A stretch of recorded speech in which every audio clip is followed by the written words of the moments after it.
A negação é categórica, fria e extremamente técnica. Em um escândalo que pode redefinir o futuro da auditoria bancária no Brasil, o dono de um dos maiores grupos financeiros do país afirma, sem rodeios: "Eu não sei dessas operações." Daniel Vorcaro, o banqueiro que comanda o Banco Master, quebrou o silêncio sobre o famoso caso Master e o suposto esquema de créditos falsos envolvendo a empresa Tirreno e a bilionária negociação com o BRB. E não foi ele quem escolheu a hora. Foi o ministro Dias Toffoli, do Supremo Tribunal Federal, quem decidiu que o público precisava saber. Toffoli retirou o sigilo do depoimento prestado por Vorcaro no final de dezembro, transformando o caso, que já era grave, em uma bomba de interesse nacional. O que Vorcaro revelou? E mais importante, o que ele negou? O depoimento não apenas tenta inocentá-lo, mas joga luz, e potencialmente culpa, sobre a atuação de um dos órgãos reguladores mais importantes do país, o Banco Central. Para entender a gravidade do que foi dito, precisamos recapitular a essência do caso Master.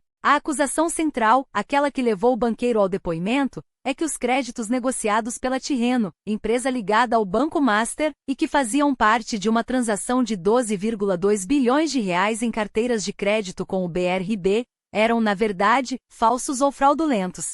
Isso implica um risco sistêmico enorme, além de fraude contra a instituição pública, o BRB. É contra essa acusação que Vorcaro se levanta no depoimento liberado por Toffoli. E ele faz isso com uma argumentação complexa, que tenta dividir a responsabilidade e desqualificar a natureza da fraude.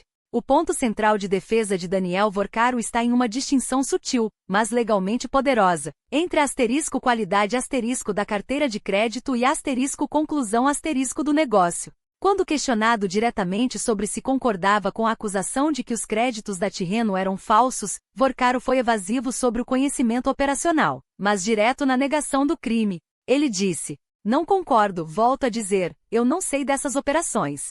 A gente não aprofundou as operações na ponta, quantas eram boas, quantas estavam com documentação não enviada." Repare no uso do termo, não aprofundamos.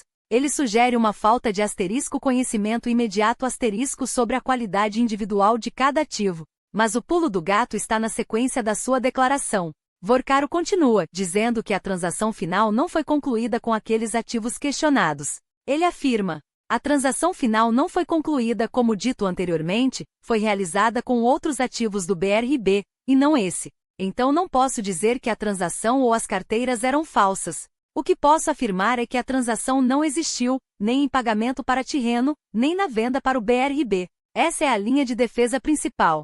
O banqueiro alega que mesmo que houvesse problemas documentais ou de qualidade nas carteiras da Tirreno, o negócio de 12,2 bilhões de reais com o BRB foi fechado usando asterisco outros ativos asterisco. Ou seja, a fraude, se existiu, não se concretizou na ponta da transação bilionária que está sendo investigada.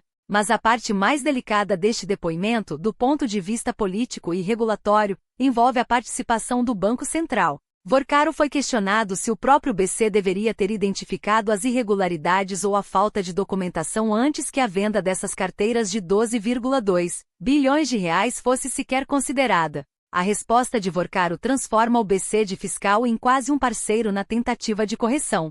Segundo ele, a dinâmica de auditoria do Banco Central era quase diária no Banco Master. Este detalhe é fundamental. Se a fiscalização era constante e intensa, como a instituição pôde avançar com ativos questionáveis? Vorcaro usa a presença diária do BC como uma prova de boa-fé e agilidade. Ele afirma que no momento em que a falta de documentação veio à tona, tanto o BC quanto o Master agiram com agilidade e rapidez.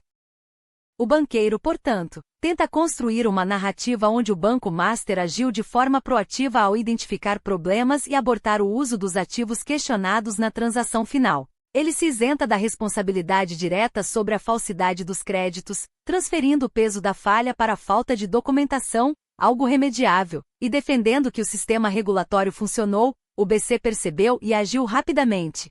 Mas a liberação deste depoimento pelo ministro Toffoli não é apenas um ato de transparência. É um sinal de que o Supremo está buscando clareza máxima sobre quem sabia o que e quando. Se o Banco Central estava auditando o Master quase que diariamente, e se a transação bilionária foi cancelada ou substituída por outros ativos, como alega Vorcaro, qual é o verdadeiro crime que resta?